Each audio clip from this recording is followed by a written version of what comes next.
ശബ്ദം ഇല്ലാത്തവരില്ല, നിശബ്ദരാക്കപ്പെട്ടവർ മാത്രമാണ് ഉള്ളതെന്നാണ് അരുന്ധതി റോയുടെ ഒരു കോട്ടാണ്. അത് ഈ നിശബ്ദത എന്ന് പറയുന്നത് വാർത്തയ്ക്ക് നേരെ വരുന്ന ഒരു കമാൻഡോ ഓർഡറോ ഒന്നും ആകണമെന്നില്ല. ആ വാർത്ത വൈകിപ്പിക്കലാകാം, ആ വാർത്ത തിരുത്തലാകാം, ഒരുപക്ഷെ ആ വാർത്ത ഇല്ലാതാക്കലുമാകാം. അങ്ങനെ പല രാഷ്ട്രീയ കോർപ്പറേറ്റ് താല്പര്യങ്ങൾക്ക് വേണ്ടി ഈ വാർത്ത ഇല്ലാതാക്കുന്നതാണ് ഏതു മാധ്യമ പ്രവർത്തകന്റെയും ഏറ്റവും വലിയ വേദന. സത്യത്തിന് വേണ്ടി നമുക്കൊരു പ്രതിബദ്ധതയുണ്ട്, അതേസമയം നിലനിൽപ്പിന് വേണ്ടിയിട്ടുള്ള ഒരു പോരാട്ടവുമുണ്ട്. ഇത് രണ്ടിൻ്റെ ഇടയിലുള്ള ബാലൻസിങ് ഭയങ്കര കഠിനമാണ്. ആ കഠിനമായിട്ടുള്ള പാത കാരണം ഈ വഴിവിട്ടു പോയ ഒരുപാട് പേരുണ്ട്. പക്ഷേ അന്തസ്സോടുകൂടിയുള്ള അതിജീവനം മാധ്യമ പ്രവർത്തകർക്ക് കഴിയുമെന്നാണ് ഞാൻ വിശ്വസിക്കുന്നത്.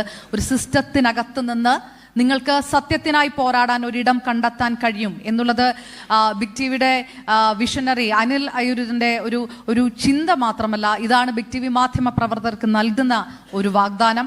ആ സിസ്റ്റത്തിനകത്ത് നിന്ന് എങ്ങനെയായിരിക്കും നിങ്ങൾ സത്യസന്ധമായിട്ടുള്ള വാർത്തകൾ പുറത്തു കൊണ്ടുവരിക എന്നുള്ളത് അത് വരും ദിവസങ്ങളിൽ കാണും.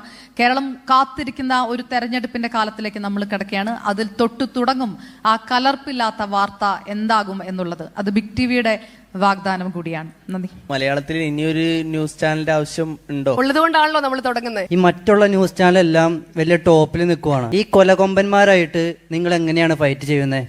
അതിനുള്ള ഊർജം എന്താണ്? ഭരണഘടനയാണ് ഞങ്ങളുടെ മാനിഫെസ്റ്റോ, അതാണ് ഊർജം. ഇപ്പൊ ഈ ബാക്കിയുള്ള എല്ലാ ന്യൂസ് ചാനലിൽ നിന്ന് അവരുടെ മുഖമായ ഓരോ ആൾക്കാരെയാണ് നിങ്ങൾ അടർത്തി കൊണ്ടുവന്നത്.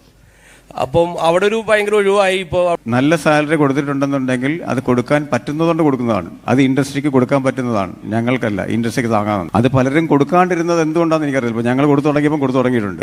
എന്റെ സ്ഥാപനത്തിൽ മാത്രമല്ല, ഞങ്ങൾ കാരണം മറ്റു സ്ഥാപനങ്ങളിലെ സ്റ്റാഫുകൾക്കും സാലറി കൂടിയിട്ടുണ്ട്. 10 സ്ഥാപനങ്ങളിലും കൂടി. മാത്രമല്ല അത്രയും പേർക്കൂടെ ജോലി കിട്ടുകയും ചെയ്തു അഡീഷണലി. ഈ സാലറിന്റെ കാര്യം പറഞ്ഞല്ലോ, അപ്പോൾ പല ന്യൂസും വരുന്നുണ്ട്. സുജയ മാമിന് 10 ലക്ഷം രൂപയാണ് സാലറി എന്നൊക്കെ പറഞ്ഞിട്ട്.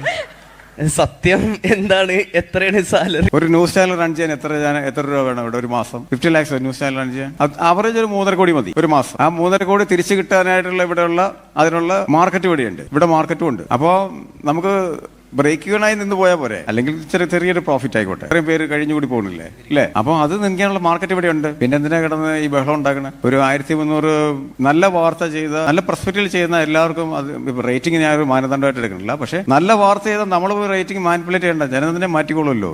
ഇപ്പൊ നമ്മൾ എപ്പോഴും കേൾക്കുന്നതാണ് പ്രമുഖ നടൻ, പ്രമുഖ ഹോസ്പിറ്റൽ, പ്രമുഖ ഇത്. അപ്പൊ ഇനി ഈ പ്രമുഖ മാറ്റിയിട്ട് അവരുടെ പേരുകളൊക്കെ പറയാനുള്ള ധൈര്യം ഉണ്ടാവും? ഇല്ല, നമ്മൾ പറഞ്ഞില്ലേ, ഇനി ഒരു വ്യക്തിനെയോ ഒരു പ്രസ്ഥാനത്തിനെയോ ഒക്കെ നമ്മൾ ടാർഗറ്റ് ചെയ്യുമ്പോൾ അതിനെപ്പറ്റി നമുക്ക് കൃത്യമായ രേഖകൾ വേണം. ഇന്നത് ചെയ്തിട്ടുണ്ട്, ചെയ്തിട്ടില്ല. ഒരു അസംഷനിൽ നമ്മൾ പറയാൻ പാടില്ല.